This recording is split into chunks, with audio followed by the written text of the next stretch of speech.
Hello everybody, my name is Sven Hugdahl and today I'd like to speak to you about Mercy Otis Warren. Some would consider her a founding mother in the United States. The couple scholars I'm going to rely on are Eran Shalev and Cheryl Orovitz. Otis was famous for her literary works during the Revolutionary period. She's considered possibly the foremost female intellect of her generation. Her literary works include plays, dramas, satires, essays, poems, and she, in a lot of ways, went beyond the boundaries of women during her generation. Otis is part of the famous Otis family. She's one of 13 children. She's the first girl in her family, and her family recognized early on her intellect and her ability to learn and her desire to learn. And so her uncle at the time, Jonathan Russell, opened up his library to her. And she also learned a lot from her brother James Otis, a famous American revolutionary who was at Harvard. And Otis picked up a desire to learn history, the classics, and through this, she became a prolific writer. During Mercy Otis Warren's 50-year, or near 50-year, literary career, she sought to educate and inform her audience. She had a vision of a Republican society where citizens were both practicing private and public virtue, and she had a personal investment in this revolutionary cause as her relatives were famous men serving the cause of independence. Her husband, James Warren, was one of those men.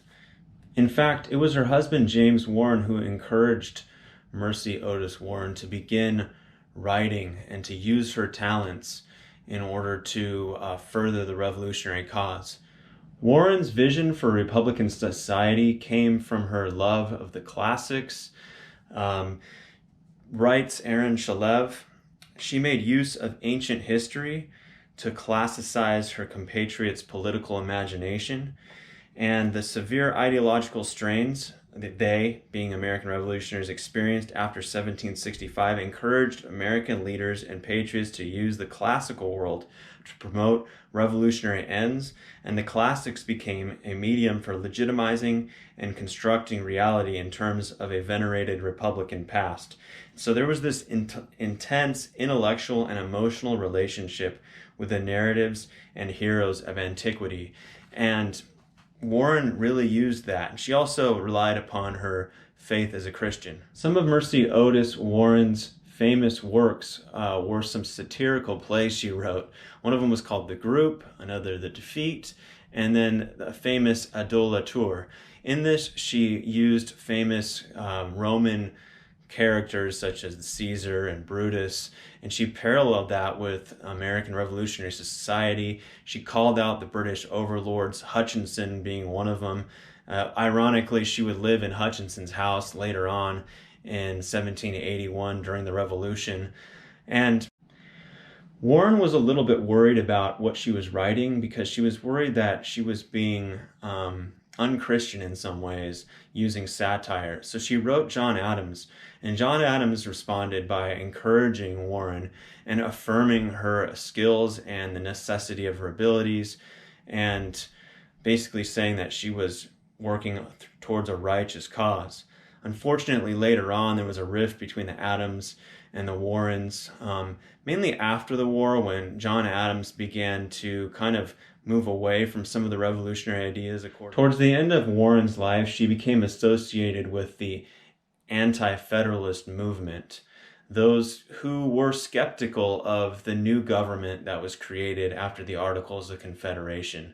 And she wrote a couple of pieces. One's called The Columbian Patriot, and the other one was called The New Constitution and the Federal and State Conventions. And through these, she kind of expressed some dismay, and she was skeptical of the world that she had helped create. She was worried that America was losing its revolutionary ideas and returning again towards a British system. All in all, Warren was committed to this idea of a Republican synthesis, and she stayed pretty consistent all the way until her death. She truly was unique in American history. She truly captured the idea that women played a prominent role in the revolution, and she's a unique individual in history. Thank you for watching.